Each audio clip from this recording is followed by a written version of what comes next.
जो अब हम करने जा रहे हैं एग्जांपल 4.6, ठीक है जी, कोई इतनी मुश्किल एग्जांपल नहीं है।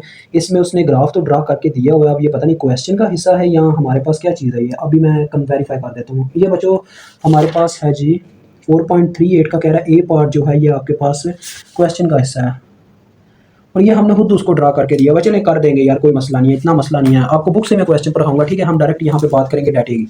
तो चलो आ जाओ। तो देखो बच्चों, वो कहता है figure 4.38 shows two generator supplying a load. तो 3.38 ए, ये देखें, ये 38 ए का पार्ट है। देखिए यहाँ पे दो जनरेटर एक लोड को क्या कर रहे हैं, पावर सप्लाई कर रहे हैं। तो आगे पढ़ते हैं, वो कहता है क्या कहता है आगे, generator one has a no load frequency of 61.5 hertz. ये नो लोड फ्रिक्वेंसी मीन्स का क्या मतलब है, F N L. Generator one की बात है तो उसको क्या लेते हैं बच्चों, एफ एन एल वन, ठीक है, यानी कि जनरेटर वन की कामा वन आप आगे लिख लो, कितनी है 61.5 hertz,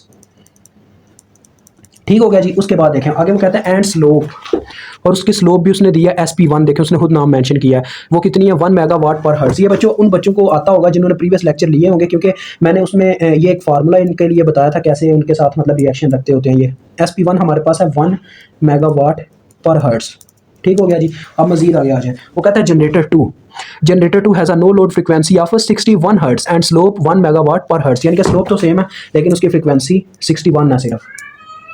F N L two, इसको 2 से प्रेजेंट कर लेते हैं 61 हर्ट्ज, और बच्चों SP2 है इसकी 1 मेगावाट हर्ट्ज, ठीक हो गया जी। अब मजीद आगे बढ़ते हैं, वो कहता है the two generators are supplying a real load totalling 2.5 megawatt at 0.8 power factor lagging. अब ये क्या चीज़ है बच्चों, मैं आपको समझाता हूँ। ये बच्चों उसके कहने का कुछ यूँ मतलब है कि ये जो अपने दोनों जनरेटर हैं ये क्या कर रहे हैं जी, सप्लाई कर रहे हैं रियल पावर, मतलब कि पी लोड, आप इसको पावर ऑफ लोड कह सकते हो, यानी कि लोड को पावर सप्लाई कर रहे हैं ना, तो लिहाजा पी लोड ही आप इसको कह दें। तो पी लोड ये यानी सप्लाई कर रहे हैं कितनी, उसने बताया 2.5 मेगावाट, ठीक है बच्चों, ये हमें पावर मिल गई। और आगे उसने बच्चों जो पावर फैक्टर लैगिंग का बताया उसको आप अलहदा से लिख लो, क्योंकि यहाँ पे हमें पावर फैक्टर से लेना देना नहीं है। जब एंगल्स की बात आती है ना, यानी कि फेजर डिग्रीज वो वगैरह वगैरह, उनके केस में हमें ये लिखना पड़ता है, लेकिन ये हमें करने की ज़रूरत नहीं है इस क्वेश्चन में। तो बच्चों आगे आ जाए। अब देखें, वो कहता था रिजल्टिंग सिस्टम पावर फ्रीक्वेंसी और house diagram is shown in figure 4.39, ठीक है जी। 4.39 में ये आपको फिगर, ये रिजल्ट है उसका, तो रिजल्ट तो अभी हमने देखना ही नहीं है ना। तो वो कहता है at what frequency is this system operating, यानी कि ये सिस्टम फ्रीक्वेंसी के बारे में पूछ रहा है। ये फ्रीक्वेंसी किस यानी कि ये सिस्टम जो है किस फ्रीक्वेंसी पे क्या कर रहा है, ऑपरेट कर रहा है, and how much power is supplied by each of the two generators, और ये दोनों जनरेटर कितनी पावर आगे सप्लाई कर पा रहे हैं। तो चले आए बच्चों, हमें सबसे पहले क्या करना होगा, दोनों जो अपने पास जनरेटर है उनकी पावर कैलकुलेट करनी होगी। पावर का फार्मूला आपको याद होगा हमारे पास क्या होता था बच्चों, पावर का सिंपल सा फार्मूला था हमारे पास। तो हम क्या करने लगे बच्चों, ए जूस, पावर का सिंपल सा फार्मूला था, मैं कह रहा था P इज इक्वल टू, हमारे पास था PL यानी कि P ऑफ लोड या कोई भी पावर आपकी हो, is equal to SP into frequency at no load minus frequency at full load, या आप इसको फ्रीक्वेंसी ऑफ सिस्टम भी कह सकते हो। आपके यहाँ पे फ्रीक्वेंसी ऑफ सिस्टम बार बार कह देते हैं और आप फंस जाते हो, मतलब कि समझ नहीं पाते होते, ठीक है, लेकिन मैं आपके लिए इजी करूँगा, टेंशन नहीं लेनी। ये पावर ऑफ लोड मैंने लिख दिया, ये आपको जनरली बता रहा हूँ, ये आप ऐसे ना इसके साथ ये साइन लगा दीजिएगा ताकि पता चले ये जनरली बात की गई है, ठीक है। तो अब आ जाए हम पहले पावर, यानी कि बच्चों देखो, अगर मैं जानना, उसने क्या बोला था, उसने फर्स्ट इक्वेशन में बोला था आपने ये भी बताना है कि power is supplied by each of the two generator, दोनों जनरेटर कितनी पावर सप्लाई कर रहे हैं। तो देखें पहले मैं P1 का फार्मूला अगर लिखूं तो मेरे पास क्या आ जाएगा, P1 is equal to SP1, इसमें SP1 पुट होगा, FNL1 पुट होगा, minus F of full load means बच्चों अपना सिस्टम ही है ना, वो सिस्टम ही है ना जिसे हम चला रहे हैं, तो लिहाजा F of system he put होना है। उसके बाद अगर आप P2 का फार्मूला लिखो यानी कि दूसरे जनरेटर की पावर का, तो वो भी यही होगा SP2 FNL2, और उसमें भी हम सिस्टम को ही चलाते हैं जनरेटर की मदद से, लिहाजा फुल लोड तो हमारा सिस्टम ही हुआ, तो ये फार्मूला बन गया। तो लिहाजा बच्चों इसमें एक मसला आता है, यानी कि हमें फ्रीक्वेंसी ऑफ सिस्टम नहीं पता, वो कैसे फाइंड आउट करेंगे जरा देखिएगा। जो उसने बोला ना सबसे पहले कि क्या काम करना है, आपने टोटल पावर उसे निकाल के देनी है, वो कहता है यानी कि फ्रीक्वेंसी ऑफ सिस्टम निकाल के देनी है। हम टोटल पावर का फार्मूला लगाते हैं, हमारा लोड बच्चों कैसे चल पा रहा है, यानी कि लोड की टोटल पावर किसके इक्वल है, power of load is equal to P1 plus P2, ये इसके इक्वल है। ये मुझे कैसे पता चला, अभी मेरी बात गौर से पढ़िएगा। उसने बोला at what frequency is this system operating, यानी कि ये सिस्टम किस फ्रीक्वेंसी पे ऑपरेट कर रहा है, और हमारा सिस्टम क्या है, हमारा लोड, और लोड किसकी वजह से चल रहा है, दोनों जनरेटर्स की मदद से, लिहाजा दैट्स व्हाई मैं कह पा रहा हूं कि power of load is equal to P1 plus P2। समझ पाए मेरी बात को। तो यहाँ पे हम अब वैल्यूज पुट करेंगे। देखें पावर ऑफ लोड हमें पहले ही पता 2.5 मेगावाट, P1 का हमें फार्मूला पता है, SP1 में अब वैल्यूज ही पुट करूंगा, SP1 की वैल्यू पहले 1 मेगावाट इंटू बच्चों FNL1 की कितनी वैल्यू है 1.5, ठीक है जी, माइनस F ऑफ सिस्टम, ठीक है, क्योंकि इसका हमें नहीं पता, ये हमने मालूम करनी है इक्वेशन की मदद से, प्लस P ऑफ टू का क्या फार्मूला है, SP2 भी यही है 1 मेगावाट वाट तो यूनिट है वो चले बाद में ख़त्म कर देता हूँ। और इसकी है 61 माइनस एफ ऑफ सिस्टम। ठीक हो गया बच्चों एफ ऑफ सिस्टम। अब इन दोनों में से देखें होता क्या है 2.5 मेगा, क्योंकि मैं डायरेक्ट नहीं करवाऊंगा जैसे बुक वाले ने डायरेक्ट ही लिख दिया हुआ है। 61.5 के साथ बच्चों 1 मेगा मल्टीप्लाई होगा तो ये आ जाएगा 61.5 मेगा। ठीक है, जब सिस्टम के साथ मल्टीप्लाई होगा तो ये आ जाएगा -1 मेगा एफ सिस्टम। ठीक है, और दूसरी तरफ भी ऐसे आ जाएगा पहले 61 मेगा। ठीक है बच्चों, और फिर आ जाएगा -1 मेगा एफ सिस्टम। अब देखिए हो क्या रहा है, माइनस और माइनस प्लस हो गया, यानी कि -2 मेगा एफ सिस्टम आएगा। -2 मेगा एफ सिस्टम को उठा के दूसरी जानब ले जाऊं तो +2 मेगा एफ सिस्टम हो गया। ठीक है, उसको उठा के मैं इधर ले आया और 2.5 को उठा के उधर ले गया तो ये क्या आ गया देखो 61.5 mega plus 61 mega minus 2.5 mega. अब 2 मेगा की हमें इधर कोई ज़रूरत नहीं, हमने सिर्फ एफ सिस्टम निकालनी है। ठीक है, तो ये 2 मेगा दूसरी तरफ जाके डिवाइड हो जाएगा। आपको सही नज़र नहीं आ रहा, इसको हिलाना ही पड़ेगा। चल भाई आ गया ना कैमरा अपने लेवल पे। तो ठीक है बच्चों, इतना करने के बाद अब हमें कैलकुलेटर चाहिए। आज तो मैंने कैलकुलेटर ही नहीं पास रखा क्योंकि प्रीवियस पेपर ही ऐसे थे। तो चलो बच्चों यार, अब मैं क्या जाके पहले कैलकुलेटर ढूंढूंगा, टाइम लग जाएगा। अभी हम बुक से ही देख लेते हैं बुक पे क्या आंसर आता है। ठीक है जी, तो बुक पे बच्चों उसने बताया हुआ इन दोनों का सम आपको पता है 61 + 61 ये आ जाए 122 आ जाएगा, क्योंकि 120 बनता 60 है तो 122.5 में से 2.5 माइनस कर दें 122.5 120 ही आ जाएगा। 120 mega over 2 mega, 120 mega over 2 mega, तो ये आ जाएगा कितना 260 बार होता है तो 60 मेगा मेगा से कैंसिल हो गया। 60 हर्ट्ज आपके पास एफ सिस्टम की फ्रीक्वेंसी आ गई। अब आप इजीली बच्चों क्या करो P1 और P2 को भी कैलकुलेट कर लो। ये आपका फर्स्ट पॉइंट था जो कि डन हो गया, ऐसे साइड पे लिख लेते हैं ताकि याद रहे। अब दूसरा पॉइंट उसने बोला था कि सिस्टम्स की भी पावर निकाल के दें। P1 इज इक्वल टू, तो देखो बच्चों SP1 की वैल्यू 1 मेगा इंटू FNL1 की वैल्यू जो कि 61.5 थी माइनस एफ सिस्टम की जो कि 60 है, तो लिहाजा यहाँ से आपको ये मिल जाएगी कितनी 1.5 बचा 1.5 मेगा हर्ट्ज नहीं वाट आएगा क्योंकि पावर है ना, तो ये वाट ही आएगा। उसके बाद तीसरा पॉइंट इस एक जूस का, ठीक है, जो P2 हमने निकालनी थी वहाँ पे भी SP2 की वैल्यू बच्चों हम पुट करेंगे तो वो आ जाएगी 1 मेगा। ठीक है, अंदर आ जाएगा 61 क्योंकि इसकी FNL2 आपको पता 61 हर्ट्स है और सिस्टम की ISF 60, तो लिहाजा ये आ जाएगी 1 मेगावाट। सारा काम हो गया। अब बी जूस पे चलते हैं। बी जूस पे आ जाओ जी।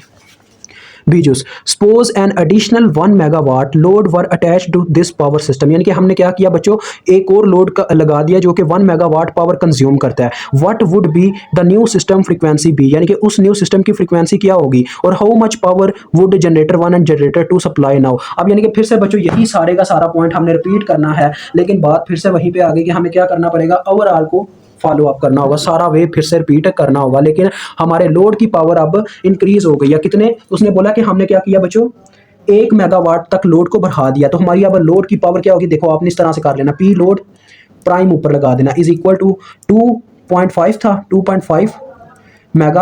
अब देखिए पहले वाला जो लोड था बच्चों इतनी पावर कंज्यूम कर रहा था, अब जो न्यू लोड आया उसमें कितना इंक्रीज आ गया 1 मेगा पावर का, तो ये कितनी बन जाएगी 3.5 मेगावाट। अब बच्चों आपने ये सारे का सारा यही स्टेप फिर से फॉलो अप कर लेना, ठीक है जी, और बस उसमें 3.5 मेगावाट रखना है। तो देखें बस क्या आएगा, यही फार्मूला मैं पहले अप्लाई करूंगा P1 और P2 के लिए एफ सिस्टम को कैलकुलेट करने के लिए, ठीक है बच्चों, क्योंकि काम वही होगा सारा और कोई चीज़ नहीं है। तो देखो एफ सिस्टम मैं निकालने लगूँ, लेकिन उस एफ सिस्टम के ऊपर आप प्राइम लगा लीजिएगा ताकि उसे समझ आए कि एफ सिस्टम अब कौन सी वाली है।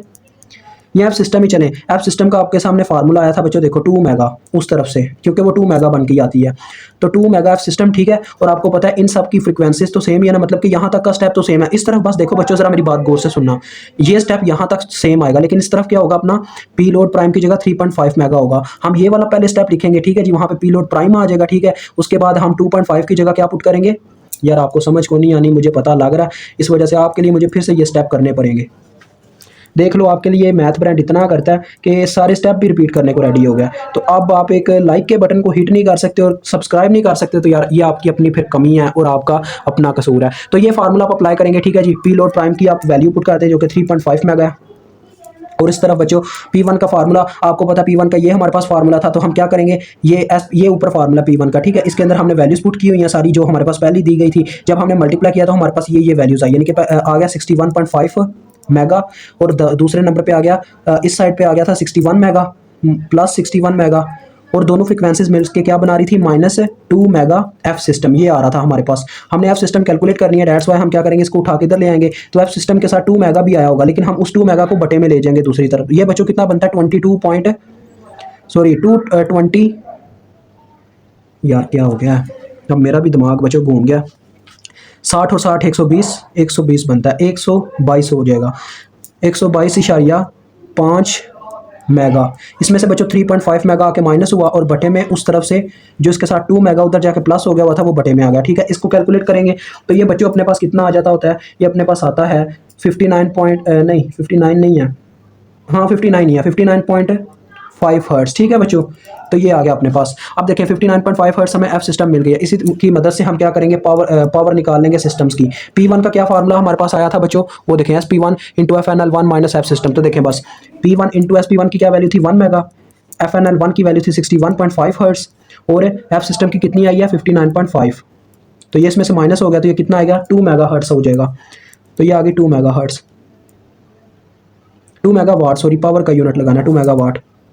उसके बाद बच्चों दूसरी पावर P2 दूसरे सिस्टम की, उसका क्या फार्मूला था, उसका भी यही था बस SP2 था। SP2 अपने पास 1 मेगा ही है वो भी, लेकिन उसकी फ्रीक्वेंसी जो है बच्चों FNL2 की वो देखे कितनी थी 61 थी। तो 61 पुट करूंगा और एफ सिस्टम की आपके सामने हमने फिर से निकाली हुई है तो 59.5 आ गई। तो इसमें से जब इसमें से माइनस करें तो ये आता है अपने पास 1.5 आ जाएगी मेरे ख्याल में 1.5 मेगा वाट। ठीक है बच्चों, ये भी आपका पॉइंट अब डन हो गया। अब सी जूस पे चलते हैं, लास्ट एंड फाइनल जूस। तो देखो बच्चों लास्ट पॉइंट में वो कहता है विद दिस सिस्टम, इस सिस्टम के साथ in this configuration described in part B what will be the system frequency and generators power be if the governor set point on G2 are increased by 0.5 hertz. यानी वो कहना चाह रहा है कि हम गवर्नर सेट पॉइंट, यानी कि मैंने आपको बोला था वो जो सलफ होती है उसको इस लिहाज से बढ़ाते हैं कि जो जनरेटर 2 की पावर है यानी कि फ्रीक्वेंसी है उसमें 0.5 हर्ट्ज तक का इंक्रीज आ जाता है। वो ये कहना चाह रहा है बच्चों, समझ रहे हो मेरी बात को, कि उसकी जो अपने पास है बच्चों, अब ये मेरी बात जरा गौर से समझना, FNL2 की जो अब अपने पास फ्रीक्वेंसी हो चुकी है ना, अब इसको ऐसे प्राइम कह लीजिएगा, ये अब अपने पास 61 में इंक्रीज आ गया कितना 0.5 का, तो ये भी 61.5 हर्ट्ज हो गई है। ठीक है, अब आ जाएं आप, अब बात वही है बच्चों, फिर से हमने यही 3 पॉइंट दोहराने हैं लेकिन काम वही करना है। तो देखें सबसे पहले नंबर पे हम बोलेंगे उसे कि अब लोड पावर कितनी होगी बच्चों, लोड पावर कहाँ पे लिखी है 3.5 ही रहेगी, क्योंकि लोड में हमने जो इजाफा किया था पावर ऑफ लोड में वो उतने का उतना ही है बच्चों। तो देखो हम स्टार्ट करते हैं इस पॉइंट से, मैं पहले फार्मूला लिख देता हूँ। देखो बच्चों P prime load is equal to P1 plus P2 था ना बच्चों, P1 का क्या फार्मूला था, या मैं फार्मूले उनके लिखूंगा SP1 इंटू आ जाएगा FNL1 माइनस एफ सिस्टम। ठीक है बच्चों, और आ जाएगा प्लस SP2 FNL2 आएगा अब, क्योंकि FNL2 प्राइम आएगा, क्योंकि अब हमने फ्रीक्वेंसी में थोड़ा इंक्रीज ले आए हैं। ये सिस्टम का कहना है, गवर्नर सेट पॉइंट को इस तरह से सेट किया, ये चीज़ मेरे अजीज। तो बच्चों होता क्या है, देखें ये पावर आ गई 3.5 मेगावाट। अब देखो बच्चों अगर इनकी मैं वैल्यूज पुट करूँ ना, इसकी 1 मेगा है, इसकी भी 1 मेगा है, इसकी फ्रीक्वेंसी 61.5 है, इसकी भी 61.5 है, ये माइनस एफ सिस्टम हो रहा है, वो भी माइनस एफ सिस्टम हो रहा है। तो हम चाहें तो इसको इस तरह से लिख सकते हैं, यानी कि दोनों आपस में जमा हो सकते हैं। ये 1 मेगा प्लस 1 मेगा 2 इंटू आ जाएगा अपने पास 1 मेगा इंटू FNL अपने पास कितनी है 61.5 माइनस एफ सिस्टम, यानी कि ये इसको आप इस तरह से आप लिख सकते हो क्योंकि ये दोनों सेम है।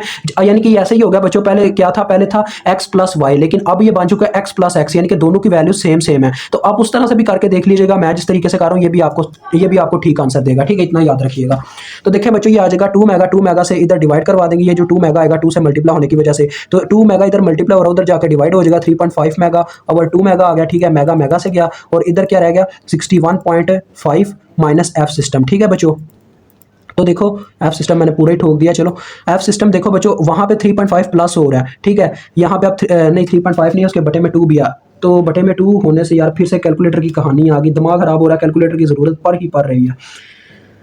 तो यार मैं एग्जैक्ट अब आंसर ही लिखने लगा हूँ। देखो बच्चों होगा क्या, मैं वैसे आपको बता देता हूँ। एफ सिस्टम उधर चला गया, ठीक है, एफ सिस्टम इधर ही आ गया, इधर आ गई है फ्रीक्वेंसी और 61.5 इधर ही था, और ये जो इधर प्लस में लिखा हुआ था उधर जाके माइनस में होगा, यानी कि माइनस 3.5/2 आ गया।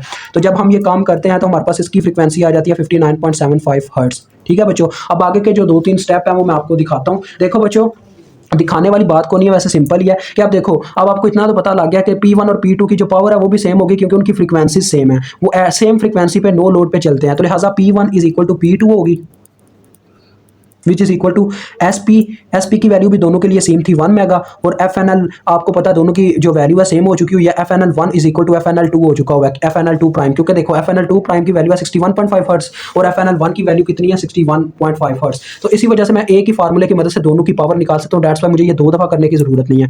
तो 61.5 पुट किया माइनस एफ ऑफ सिस्टम हमने करना होता है जो कि कितनी है 59.75। तो ये बच्चों आ जाती है 1.75 मेगावाट। ये आपका क्वेश्चन हल हो गया, मुझे उम्मीद आपको समझ आ गई होगी, कोई इतना मुश्किल क्वेश्चन नहीं है। ये आप भी देख सकते हो, क्योंकि पावर बच्चों जब सेम हो गया तो इसको 2 दफ़ा करने की ज़रूरत नहीं है, इकट्ठा ही आप कर सकते हैं।